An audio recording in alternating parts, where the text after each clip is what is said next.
In today's video, I'm going to show you how to pump down a Samsung mini split system. But before we get started, I want to go briefly over the tools you're going to need. If you're replacing any of the components in the condenser, whether it be the compressor or the coil, a four-way valve, etc., then you're going to need to reclaim the system. Then you're going to need the tools on your left, which is a reclaimer and a reclaiming tank. In today's video, I'm only going to show you how to pump down the system. So we're not going to be utilizing the vacuum pump or the reclaiming system, nor are we going to utilize the micron gauge.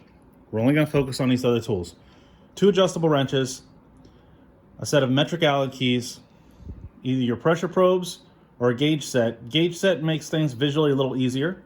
You'll see why as we do the video later on. And then a very helpful tool is this core removal tool. This is a 5/16 because the mini split systems do utilize a 5/16 port in order to gain access to the refrigerant circuit. So this is going to make our life a lot easier when it comes to pumping down a system, making a repair, and then putting a vacuum on the system and charging the system. This is a great tool to have when you're working on the refrigerant circuit of a mini split system. Well, with that being said, let's go outside and start pumping down. Now that we have all the correct tools, we're going to go ahead and start the pump down process. First, we need to remove this cover.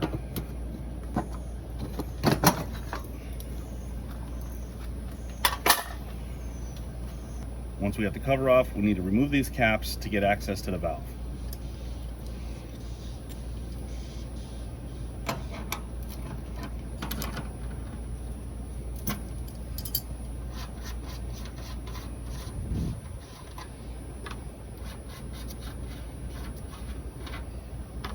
It's important to note that mini splits require a metric Allen key, so be sure you're using the correct Allen key. In this situation, we're using a 4mm Allen key. Now we want to remove our Schrader cap so we can put our gauges on.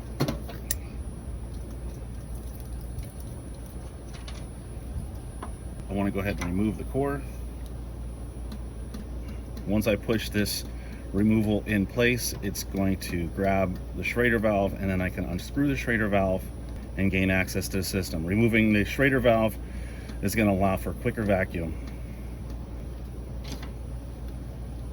Shut it off, and now I can remove my cord. There you go. All mini split systems are going to have 2 valves. You can have your high side valve and your low side valve. In order to pump the system down, we're going to close down our high side valve by using a 4mm Allen key, and we're going to just go clockwise all the way down until it stops. Once it stops, the system will start to pump down.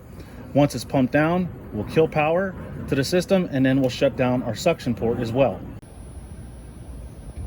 Now I went ahead and pre-charged my gauge set, so I'm not removing any Freon from the system. Take the hose from the low side of my gauge, and I'm going to hook it up to the end and open up the system.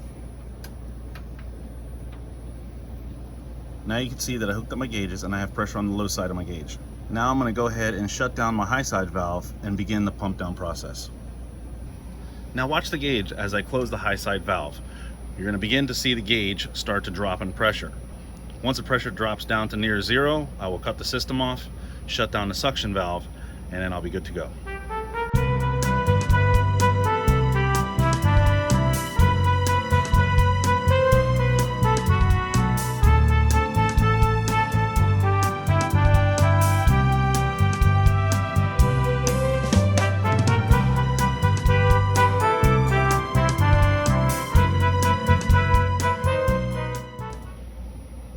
Now that the system is pumped down, I can go ahead and make sure I pulled my disconnect and shut down my suction line valve. At this point, I can go ahead and open up the refrigerant circuit and make my repairs.